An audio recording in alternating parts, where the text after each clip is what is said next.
Turn up your radio. It's time for DeLorean Talk with your host, Dave Tavres.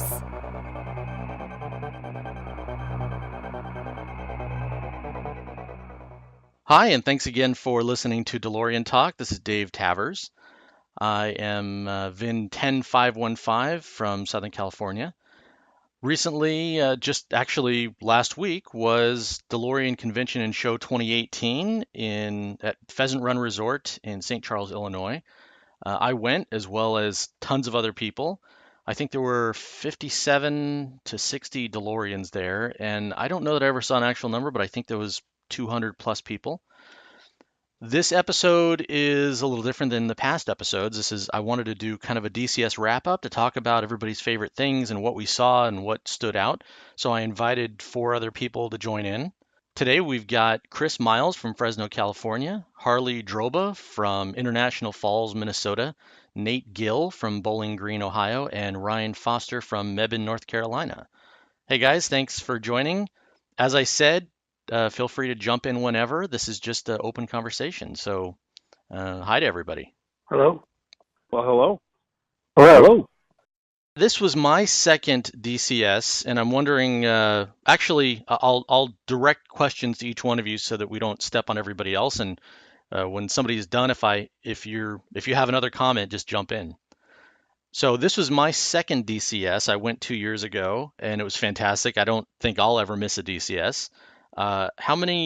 Chris, how many DCSs have you been to, and how long have you owned your car? Well, I've owned my car since late 2009, and I've never been to a DCS before. So I finally had the availability in my schedule and financially feasible, so I wanted to attend. So this being my first DCS, it was really great. I got to meet a lot of people that I had known from the online community. I got to meet people that I've seen before again, so it was a really good time. Awesome. How about you, Harley? How long have you had your car, and how many DCSs have you been to? Well, I think we all know when I got my car. It was 2 years ago, with the day that viral video had went out. And DCS 2 years ago was legitimately 2 weeks after I had gotten my car, so I wasn't really into the community at that point. So this was my first DCS, and I thought it was great. Some of the finer points for me was the moment we rolled in. We walked right into Wolfgang Hanks' tech talk over there at the Classic Car Garage, and that was just setting the tone for the entire event. And I thought it was fantastic. Awesome. So for those that don't know or don't remember, Harley was the guy that had the video go viral that he had bought a DeLorean and surprised his younger daughter, his young daughter, by walking by, taking pictures, and then opening the door, and his daughter freaked out. So if you haven't seen that video, just go do a search for DeLorean surprised girl, and you'll find it because it is hysterical. Nate, you're no offense, you're a little bit younger, and I'm wondering how long you've had your car, and have you been to a DCS before? So I've only had my car since June of 2016. And I've heard about DCSs, and actually the previous owner, who was my boss, who I'm fairly close with, he had been to a couple DCSs before, Florida and Dayton, so I've heard about them. But this was actually my first DCS. Being a new owner, I was a little hesitant to go to the first one, maybe a couple months before in 2016. So it was awesome. I loved every minute of it. We got there Wednesday, just about 4:30, so we missed the tech day, but we saw Wolfgang in action when he was working on Kevin's doors, so that was awesome. So we met him and met Louis from Puerto Rico, so that was just an awesome start to the event, and I hope to go to many more. Awesome. All right, Ryan. No, I've only had my car since the end of March. I bought this car. This is my second DeLorean, but I've only had this one since the end of March. That's right. I forgot. So you had a DeLorean a long time ago, and we'll do an episode with you later. We'll do an episode with Nate at some point as well. But you had a DeLorean a number of years ago, got rid of it, and you just bought another one. Had you been to a DCS prior, knowing that, I mean, you were kind of in the community years ago for a minute, and then you were gone for a long time? I'd never been to a DCS before, never heard of them until more recently. Right around the time I was shopping for this vehicle, I came across the show and I thought, wow, that's really cool. I wish they had that when I had my first one. Little did I know they did, but I wasn't in it long enough to discover it back then. So Right. This was my first one. That's a good question right there, Ryan. How you say you ran across DCS while you were looking for your car? How did you, was it social media or email, or how did you hear about it, and what made you decide you wanted to go?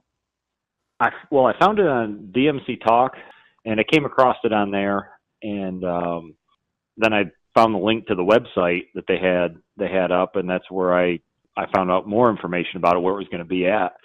When I got the car, I'm like, why not? I mean, I don't want to wait 2 more years to go to it, so let's do it now. Right.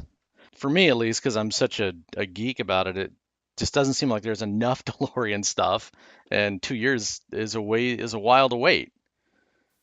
Harley, you had just gotten your car, and a similar story to others. What made you want to go to the DCS show?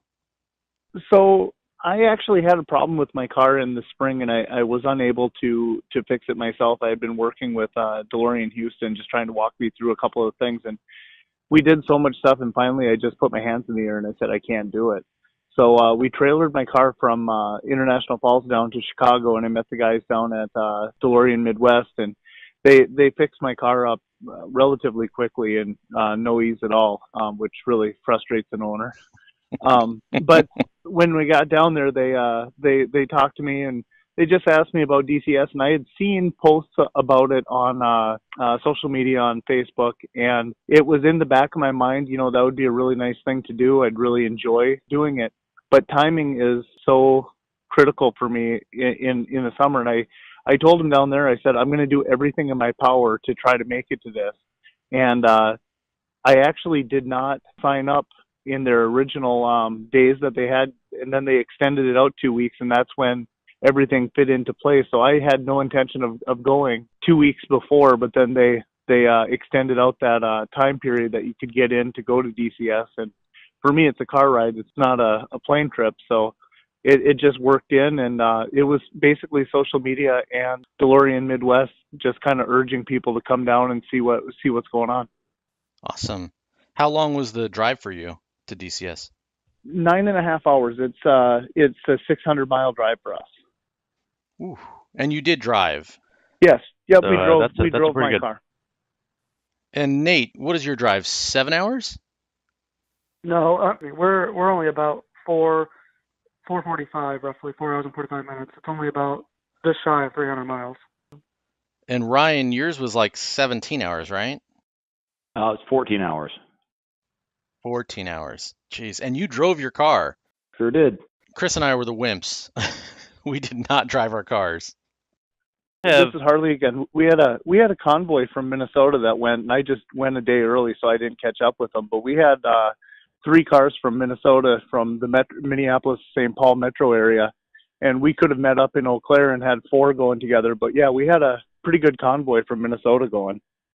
Nice. Oh, it's so much fun seeing DeLoreans convoy together like that. So Chris, in this group, you've had the DeLorean the longest, and you had not been to the DCSs. You said it was because of timing. Being a longer owner than the rest of us, what stood out in your mind about DCS that was just amazing and kind of blew your mind or surprised you?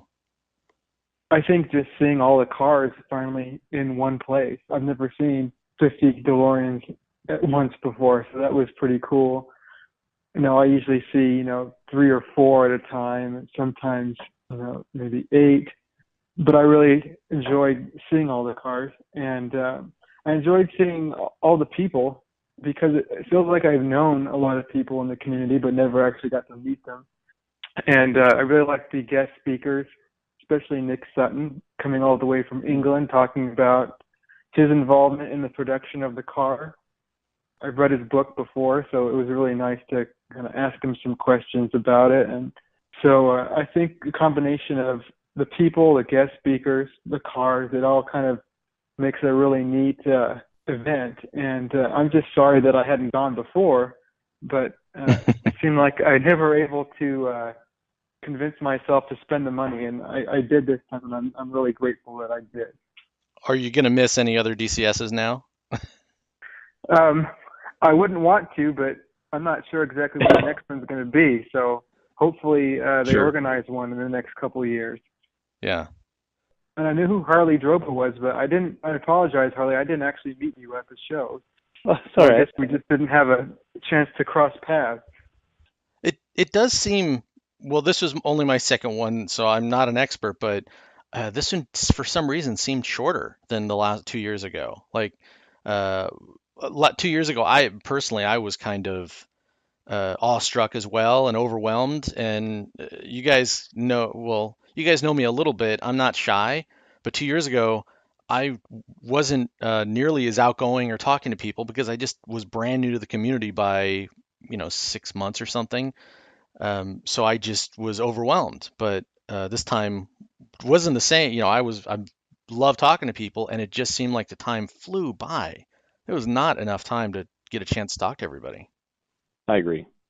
I would totally agree too. I know we were going to talk a little bit about things that could be improved, and I think that there should be like a big meet and greet luncheon that isn't centered around like a guest speaker, just to kind of get to know everybody. Because throughout the course of the hotel, you had these little micro groups, but it feels weird if you don't know one or two people in the group to just sit down and just start talking. Hey guys, how are you? You here for DCS too? You know what I mean? Just have a big meet and greet where everyone could get together and just get to know each other. Oh, I agree. That would be a great idea. I missed the Wolfgang session at the tech day. I didn't get there till Wednesday night, but yeah, that would be great. So, what other things did you guys enjoy a lot, or that you were surprised by? Again, it's Harley. I one of the things that I thoroughly enjoyed, and it was already touched on this conversation, was Nick Sutton's conversation. I sat in on one of his breakout sessions, and I thought that was incredibly good. I also ended up meeting up with a guy in one of the breakout sessions, Matt Hessam, who had built a homemade Back to the Future car.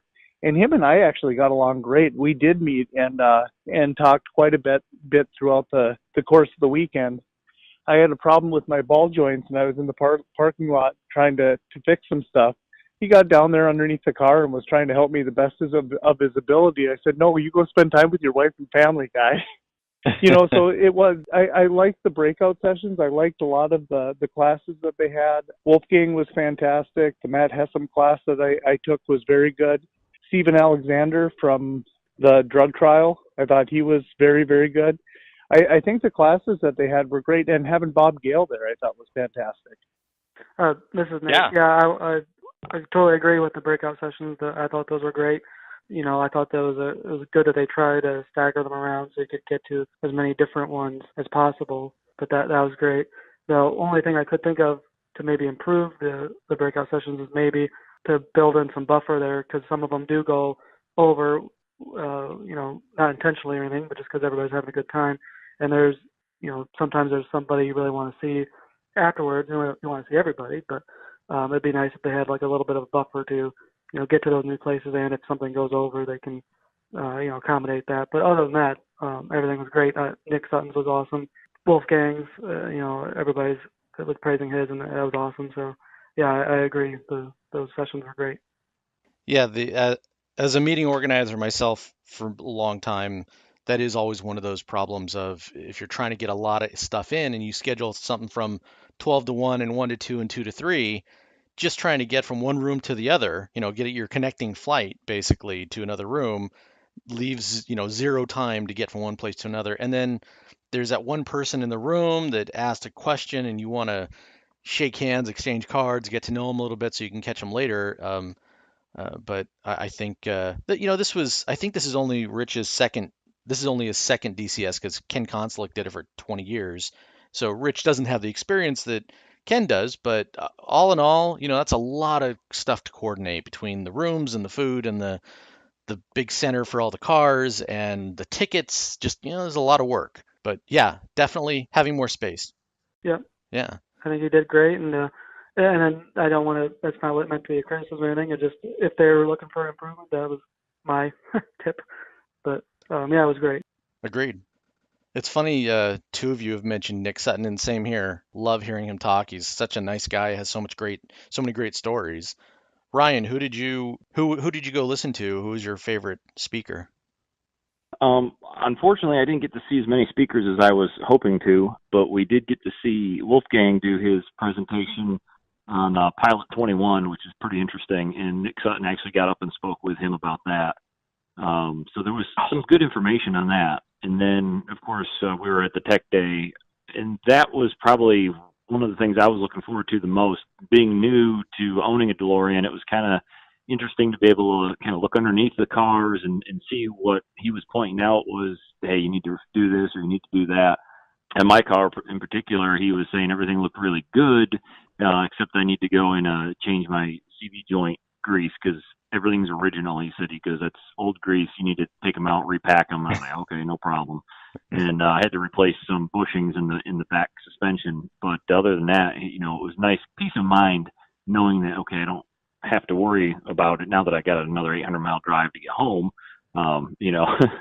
But That the car was going to fall apart on the way home. Nice. Yeah, we were hoping that we didn't have any major issues, anyways.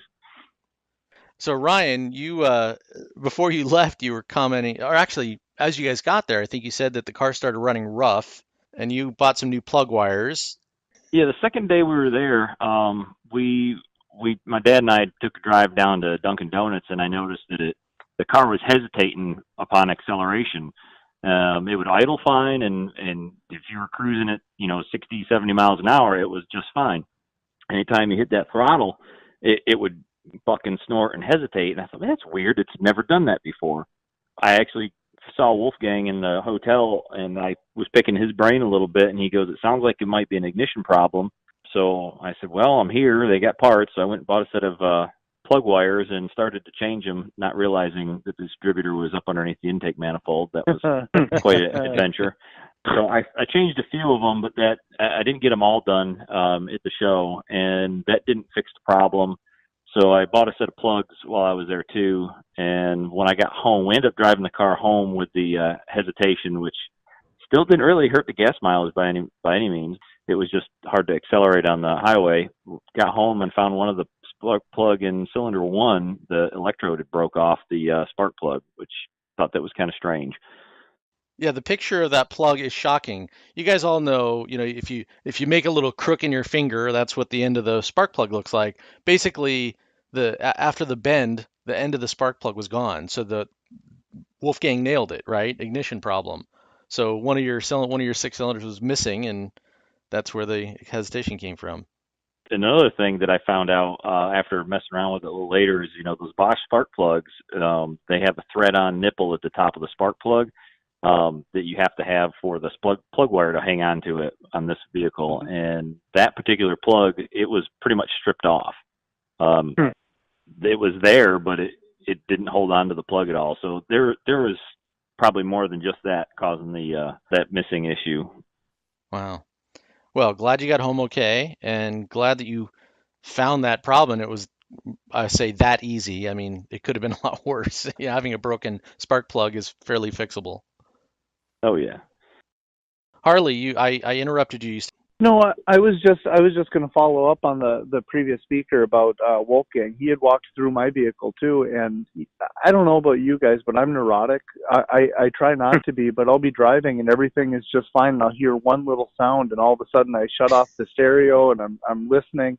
And so just having someone who's an expert on the vehicle, being able to walk through it and just say, well, this is great, your car's in fantastic condition. The only thing you need to do is whatever this minor thing is, and it was such a great peace of mind. But yet again, I was neurotic while I'm there, and I'm like, well, it was tough steering. I've never experienced that. And if I turned, I was torquing on the steering wheel to try to make a turn. And all it was greasing my upper and lower ball joints. And it changed the entire thing. The car ran fine home. But it was just great having that tech there to be able to say, no, your car is in great shape. You just have to do this one thing or this other thing. You know what I mean? Boy, that was lucky. And you greased them at the show and then drove home, and it was better. I greased them at the show, and within 7 blocks of driving from the show, everything had cleared up. We actually didn't put our car in the show. We had other things that we wanted to do around the area, so we left our car out, and we were not in the show itself. We drove the car there, but we went and did a tour of Chicago and some other places. So we kept driving. Last year, I say last year, what, 10 months ago, 11 months ago, DeLorean Week in Las Vegas, the Vegas guys put this event on for the last 5 years. It is awesome.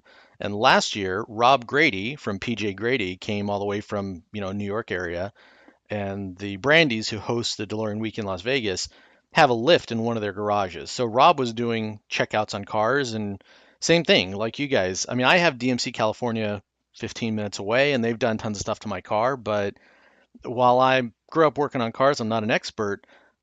In my mind, Rob is one of those DeLorean rock stars, and having him put the car up and just fine tooth comb, he gave me a list of like 15 different things, most of them not major, but a couple of, little things like a couple of rust spots at the very front of the frame, not a big deal, but having somebody like that point that stuff out was fantastic.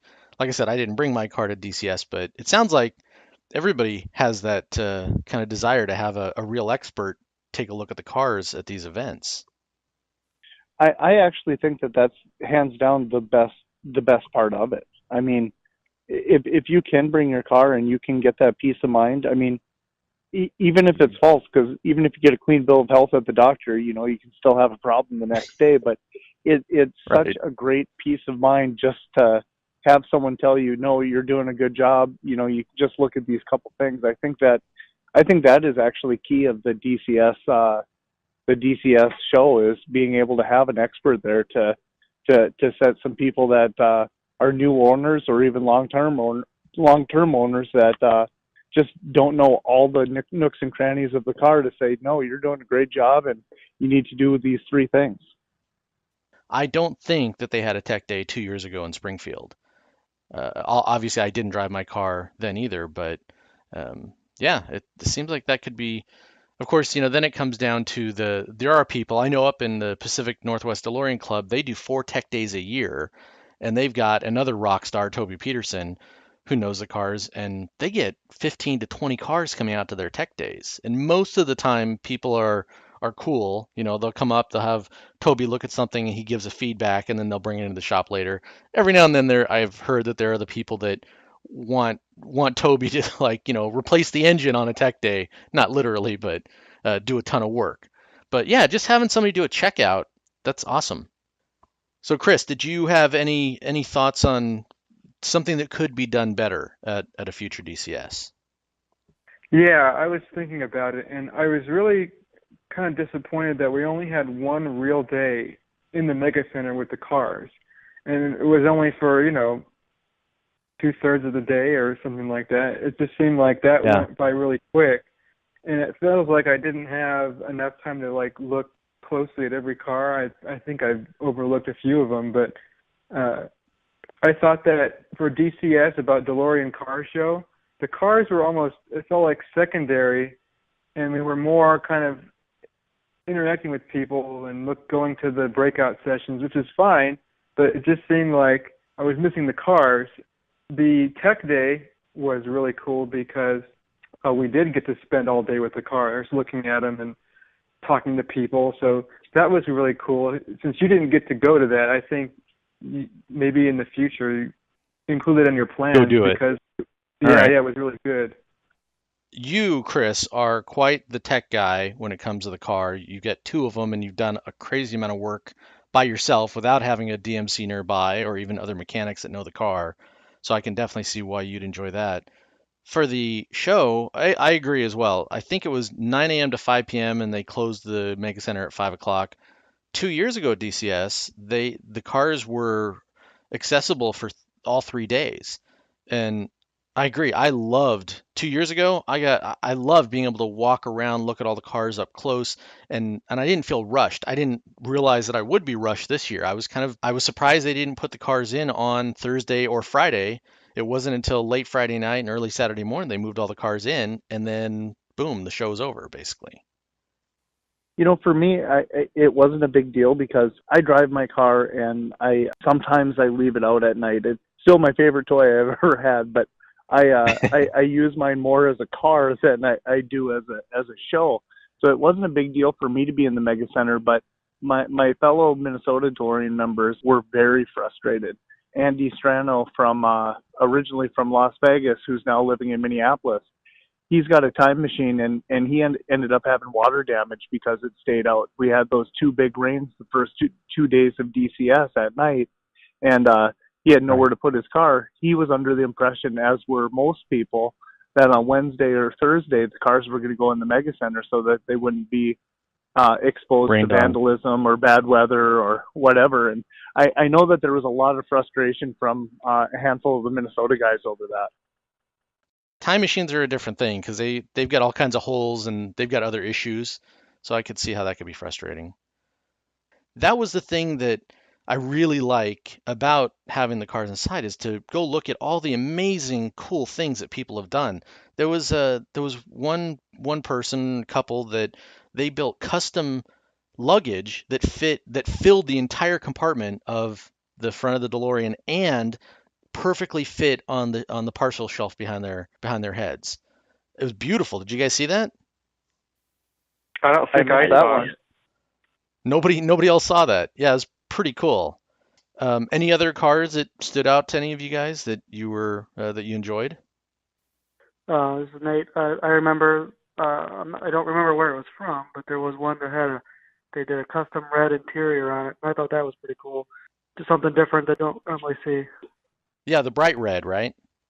Yeah, it was a little brighter for my taste, but it was still unique and cool, different from the black and gray that obviously you normally see in the cars. But just something cool that stuck out to me. Yeah, that car was actually sitting right behind my car in the show, and I was checking it out. And he had a really nice interior. Again, I wouldn't have done the steering wheel red, but the rest of it, he had the red steering wheel, red dash. But it was a very nice job all in all. It looked neat to have a red interior, something different, like you said, from the black and the gray. But I also liked the car that had the 17 and 18-inch wheels on it, which I like the stock 14 and 15. I like the look of that. But whoever did those wheels on that car, they did a really good job making them look just like if they were factory rims, which I thought was pretty impressive. And that car had the Supra motor in it, the Toyota motor in it. Yes, I believe it did. Any other cars? Anything else? I think there was a car that won Best in Show, and it was this lady's car, and her whole luggage compartment area was almost like rhino lined, and it had a custom DMC floor in the trunk, and apparently they said they do a super clean on their car, with toothbrushes. They get underneath it, and it's immaculate. So I thought that was impressive. Before I had even seen the cars in the show, members from Minnesota had told me, you're going to have to check out this car. She cleans this car immaculately with a toothbrush, and she's probably cleaning it in the parking lot right now. And sure enough, that was hands down the cleanest, best-looking car I saw. Yeah, I was just going to say, I agree. I was told about it too, the whole detail she put into it, cleaning, and you could eat off of any part of that car. It was so clean. It was I mean awe-inspiring. But it was cool. I like, that trunk liner was kind of brilliant to do that, and they had the debossed letters of DMC pretty big on the floor there, and that was very surprising and beautiful. And now I'm a little sad that I didn't notice how clean the rest of the car was, because so many of those cars, I'm embarrassed when I look at my car compared to almost every car in that place. They're just perfect, and it makes me realize I need to spend. That was my whole thing too. I mean, my wife and I were thinking, well, maybe we will just stick around here for the night and we won't go in and seeing things. And I'm like, if I put it in the show, I'm going to be embarrassed. These people know how to clean a car. This is Ryan. I only put my car in the show because I figured I drove all that way. What was another $10 and I could park it inside? Okay, why not? So I didn't, I wasn't looking for any awards or anything like that. I just figured it's a good parking place is what I figured because I'd never not being You did there. win an award though. I did, yeah. I won what was it, best daily driver because my car's got 93,000 miles on it. It won best daily driver, which was a surprise. I found out that evening after the award ceremony that I had won something. That's right. You had paid to enter the judging, but hadn't bought the dinners. So, but you weren't allowed to go in and see the award ceremony. So that's another probably area of improvement where they could do if people don't buy the dinners or the dinner talks, if they're going to do a judging or a awards ceremony, they probably should open that up to everyone because I would have gone to that for sure. And there's a lot of awards given out. I don't even know what they all were. I don't think that they've published them yet online. I saw a couple of them for the. Oh, they did. Yeah, it's on Facebook, I believe, under the DCS link. I noticed that they had a list of winners on there. But I talked to the judges because I was curious how they judged the cars because I was noticing that they were inspecting things very meticulously. And I was asking them, like, what are you guys looking for? And they said they were just looking for originality versus, what's been changed out. But they weren't doing a concours type of a judge. He goes, that would take us forever to judge all the cars that way. He goes, but we're just kind of going over the car and seeing, how well they're maintained and how clean they are and, mileage and this and that. Like, have you replaced any interior parts and stuff like that? And they told me there was 12 classes that they had, and depending on mileage and if it was custom, full custom, all this stuff. There was a 75,000 to 100,000 mile class. They had a bunch of different mileage ranges. Good. Okay, so how many of you guys played Kevin Crin's DeLorean video game in the car? Yep. I did not. That was a regret of mine. I didn't get to play it because that Saturday went so gosh darn fast that I couldn't do everything, and it's just time got away. But maybe in the next time. Yeah, I'm sure he'll do it again. But that was, I know Kevin from DeLorean Weekend, and he had told me he was working on that, and seeing it in person, that was pretty. No, that is very unique. The fact that he took the two front tires, put them on Lazy Susans, so that when you turn the steering wheel, there was no resistance, and then he hooked up controls to the actual gas and brake pedals in the car, and then connected the DeLorean steering wheel to computer. He had the hood open with a projector between the doors shooting onto the hood, and the old 80s video game Outrun, you could play the game using the DeLorean. It was pretty cool. Like, I don't know that I've ever seen that. It's definitely different for all of us owning a DeLorean, driving a real DeLorean, and then playing that video game. It was pretty fun and wacky. That definitely stood out. In fact, I think he won an award as well. He did win an award, yep. Best full custom. Best full custom. Nice. What about the dinners? Did you, Chris, you didn't do the dinners. Harley, did you, and Nate? I did. We did not do the dinners. That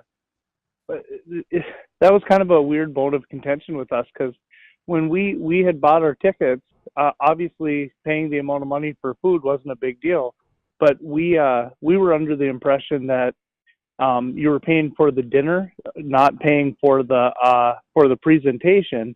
So we had just kind of decided we were going to go off and do our own thing for dinner and come back for the presentation afterward. And when we found out that you had to have a dinner ticket, we're like, oh, okay, well, we'll buy a dinner ticket, but we don't need the meal because we've already eaten. And we're still not allowed to come in. And I think that was kind of pooey. If you're still willing to pay the same amount of money for the presentation, as the meal, we just didn't really we didn't understand in the beginning, and maybe that's shame on us, but yeah, we were unaware that that's how the process was going to be. If you didn't prepay for the dinner before you got there, pretty much the entire show for the day was done for you at 4 o'clock. Got it. I was under the exact same impression that the $60 was just for the meal, and then you could go in later since you already registered to be at the event to see the speakers. And I was also denied access to those, and then thought, well, wait a minute, I want to see the speakers too, but I didn't realize you had to buy the dinner in order to see them. Nate, did you do the dinner and the speakers? Yeah, so yeah, we did all three dinners and all three speakers, and this being my first one, I wasn't sure how it went, so okay, let's do everything, whatever. So hearing the issues, it is kind of concerning that people were turned away for the presentations just because they didn't buy dinner, and I was kind of thinking that the presentations would be during dinner. Again, not knowing what to really expect, but either way, it didn't matter. But yeah, the dinner, in general, dinners were good, the presentations were good, but that does sound like something they need to work on, is, Yeah. maybe make it a separate fee or something, if that's what it has to be, a fee, but somehow make it separate from the dinners for the people that want to go out and do their own thing. But And I do understand the reason why they have to charge that is because, Rich, has to cover the cost for flying people from, around the country, paying the hotel rooms, because they don't want speakers to pay for their own events or they won't come. Or not own events, but their food and the hotel room and travel and things like that. So very understandable that that's how they cover the cost, but they do need to communicate it better so people, whether it's first time or long time attendees of DCS, understand what the process is. I think that was probably the single biggest mistake of this DCS was poor or bad communication and information. I would agree with that, because like I said, I have no issue with paying. If it ended up being if you want to see the speaker, you have to pay for the meal. We would have paid for the meal. It wasn't communicated that way to us. And secondly, just if we're talking about communication, I think that's one of the things that they could have done better too, because the website, I never knew where to get information for the agenda. For you went to the website, and the website said everything is registration is now closed. You went on to a Twitter feed, you could get from DeLorean Midwest to somewhere else. It was just, there wasn't a pinpoint place where I knew this is where I can get information for the event in 2 weeks. This is where I'm going to get my information now that I've registered. Even at registration on Wednesday, I had asked, well, where do we sign up for the cars? And they were like, well, I believe it's at the Mega Center, and that was at the front desk of the hotel. We went over to the Mega Center. There was nowhere there. It was locked up. It was just communication, I think, was a major concern at this particular convention. Yeah, I agree. So Nate, since you went to the dinners, and you saw all three, anybody stand out? Did you have a favorite or one that really you talked about afterwards? Any of the presentations? I really enjoyed when Bob Gill spoke. He was really funny and had the room roaring. I had never seen the documentary, the Out of Time, about restoring the A car, so that was cool to see. So I enjoyed that, and really, all of them were enjoyable and good. But yeah, I think the Out of Time and Bob Gale talking, that's probably one I most remember. But having said that, I enjoyed all of them. So sure. Did they show the whole Out of Time documentary or just a portion of it? They showed it all. They showed it all, and then they had questions afterwards, and Bob could have me ask him questions. So he told the whole Mustang story and and all that. But yep. Nice. I was able to sneak into one of the talks afterwards. It was the Jordan Livingston documentary that he's making. And I've known about it for quite a long time. It's been in production since like 2009. He went to the DCS then and was recording. So it was kind of cool to finally see his documentary come together. And I probably saw a good, 20, 25 minutes of it. I really enjoyed that. So hopefully he'll have that complete in the next year. Yeah, Jordan Livingston. I think he said he's been working on it for 10 years now, and he's getting close to finishing. And the difference between a lot of the other documentaries that have been out and are coming out is his is really about the community. So I think that was what he showed at DCS this time, was the segment of the people, different individuals, and that will be exciting. And for most of us here that are newbies, yeah, I mean, some of those people have already sold their cars that were in that, because it's been so many years that he's been working on it. But it'll still be fun to see, and maybe I'm hoping that he'll, have it available for sale and do some stuff online, maybe keep adding to it each year. It's a lot of work. I know, whether you have your own camera or not, even with DeLorean Talk, trying to get people to commit to times and then doing it, editing it, putting it out there. Video is way harder than audio, but that could be kind of fun. I had the best intentions. I brought my recorder, microphones. I thought I wanted to go walk around and do man on the street interviews during the car show. Again, I was picturing that we were going to have access to the cars for 2 or 3 days, so I could pop in and out, talk to people, and do that. But I ended up visiting and talking to people and just was distracted. So I did one. And in fact, it was Ryan and his dad. And I think that was the first time that I'd said hello to you. I just said, "Hey, can I do a quick little bit?" And Mhm. I was hoping to have 5 or 6 of those to make it into a mini episode of DeLorean Talk. And just, I did one, you guys. So, so this is where this call came from, is doing kind of a wrap up and sharing all the favorite parts and what we all liked about it. Um, I appreciate you guys joining and helping me, Nate, especially for the last second popping in. Did you guys have anything else you wanted to share overall about it, about the show or the experience or anything? I really enjoyed getting to meet all the vendors firsthand, in person. And I've been dealing with Toby Peterson up in Washington since I've had my car. I can't tell you how many times he'd spend with me on the phone, ordering parts, giving help and everything, and being able to finally meet him was a great experience. And even meeting the guys from Texas and the guys from the Midwest shop, and I've known Danny and Cameron and seen them all there. It's kind of neat to be able to interact with them on a more personal level than just on the phone. Yeah. Harley, any last thoughts? Not so much. I had a good time. I'm glad that I did it. I learned a lot of what I want to make sure I get done next time I go, which I think everyone walks away from. And if you could you just tell us a little bit about, when we're done wrapping this up, a little bit about the show that's coming up in Las Vegas? I will, definitely. How about you, Nate? Any closing thoughts or memories that you're going to be talking about DCS in the future? Just the amazing time it was. I didn't know what to expect. I knew I would have fun, but it was more than I could have imagined. And seeing people in action, like I mentioned earlier, Wolfgang fixing Kevin's doors, and getting to talk to Louis from Puerto Rico, and meeting all these different people and seeing all these the passion in everybody. It was just it was amazing. So I'm very glad I went, and I was I had the shortest trip driving the car there, but it was the longest trip for me, and I was very nervous, and the car didn't miss a beat either way, and it just got me more confident in that, and I'm grateful for that. But it was great, and I hope to do it again. Awesome. All right, Ryan, you're the last one. I thought the show, all in all, was great. It was great meeting people in the community. I have to say, like what Chris said, I thought it was great meeting some of the vendors. I've been talking with Aaron from DeLorean Go via email on parts and stuff like that.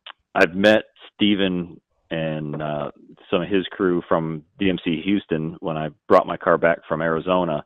But it was neat to see them again and say hi. So it was cool that, like, the people, meeting you, Dave, Chris, at the show, that was great. And the knowledge of people that I met, it was incredible. Wolfgang was, again, he was amazing. being able to see what he does and his presentations, the stuff that he does over in Germany is incredible. So it was a good time. I'll definitely be going to the next one. Awesome. Well, speaking of Wolfgang, Pilot 21, he just bought that car. He said he's going to restore it and have it ready for Eurofest 2021. The last Eurofest a couple years ago, same thing as you guys. I was a new owner, and Europe is a whole different thing than just going across the United States. So I did not go to that, but I am going to go to this next one because Wolfgang, so friendly. I got a chance to talk to him. I'm excited to see Pilot 21. I'm excited, and some other pilot cars that are apparently going to be there, as well as getting to meet some of the, our European cousins, DeLorean owner cousins, and just see what that's about. So I'm looking forward to that. Harley had asked about DeLorean Week in Las Vegas. I cannot say enough about it because it is so fun. I've been for 2 years. It's coming up October 4th through the 8th of this year, so just 6 weeks from now. The Brandies are the hosts. 2 years ago, I think that there was 8 or 9 cars. Last year, I think there was 7 or 8 cars. But a lot of people come that are flying in. Kevin Crin from Ohio and Rob Grady from New York area. There was a guy that comes from Maine. He's been a couple years. So people come from all over, even without their car. And I highly recommend to people, don't worry about driving your car. Come to DeLorean Week in Las Vegas. They don't charge anything for it. It's super lax. You basically do a picnic style, stop at the grocery store, bring some food, potluck on Saturday, and they barbecue some stuff. And you sit around on the back patio and visit and talk. A lot like DCS, but I don't want to say better than DCS. DCS is very different, but this is a chance to get to know people and just visit and talk. In between, we go have, we drive someplace for a nice dinner on Saturday night, and that has some presentations. But otherwise, there's some tech sessions. The Brandies are car guys, so they have 4-car garage and a lift, and they've been working on cars for years. The knowledge that's there, the connections that are there are amazing. We do a couple of outings over those 3 or 4 days. So DeLorean Weekend Las Vegas, I'm sorry, DeLoreanWeekend.com is the website. Absolutely check it out. Again, the Brandies don't charge anything for it, and it's Vegas, so you can get hotel rooms cheap. The last 2 years, and again this year, I'm going to do a VRBO house, Airbnb, just rent a house, be able to park the car right out in front, share with a couple of people, and it's just relaxed and fun. There's no gambling, there's no casinos involved, other than if we're stopping, like we stopped at Railroad Pass last year because they have a good lunch buffet. As we were driving out to a mine, we did an underground mine tour, and that was fun seeing 5 or 6 DeLoreans parked out front, out there. 2 years ago, we drove through Red Rocks, which I think is a national park. It might be a state park, but I think it's national. Beautiful, absolutely beautiful. We had 3 DeLoreans. The pictures were amazing. Vegas in October is pretty easy. It's not hot and it's not freezing cold. There's lots of options. So anybody that's listening, plan on coming. Get a cheap flight to Vegas. Somebody, whether it's Uber or you get one of us to come pick you up at the airport, come do it, because it is a lot of fun. And whatever interactions you guys had at DCS, they're even better at DeLorean Week in Las Vegas, because it's all just about the community. It's not about speakers and the car show just kind of happens because there's DeLoreans there. It's very fun. And I've been twice as well, and I think it's a really cool opportunity. Just kind of a really good social weekend, and you get to be with the cars, you get to be with all the people, and I have to agree with Dave. It's kind of relaxed, and you get to basically do what you want to do. You're not tied to doing everything if you don't want to. There's other things you can do. It's affordable. You're not tied into paying, $60 for dinner or anything like that. And right. Yeah, and if Rob Grady comes this year, then he'll probably be looking at cars, and you could have him give you an inspection. So it's kind of a cool opportunity. And can pay him to do serious work on the cars as well. He does some traveling mechanic work. Well, again, thank you all very much for joining. This was different. This is the first time doing this conference call type of an episode. And it's a different way of doing it. I love doing the individual episodes. Ryan Nate, I'll definitely have you guys on. I've already talked to Harley and Chris, but I'm excited to just get more people. And I met a lot of people DCS, handed out a lot of cards, got a lot of information from people. So hoping to have more episodes coming out rather than once every month or month and a half or 2 months. I'm hoping to do more than that, just getting people to commit on the time. And to people that have emailed in, thank you so much for your interest. I will catch you. I will get back to you, and we will set up times to do it. In the meantime, thanks everybody, and drive safe wherever you're at. Thank All you. right, thanks a lot, Dave.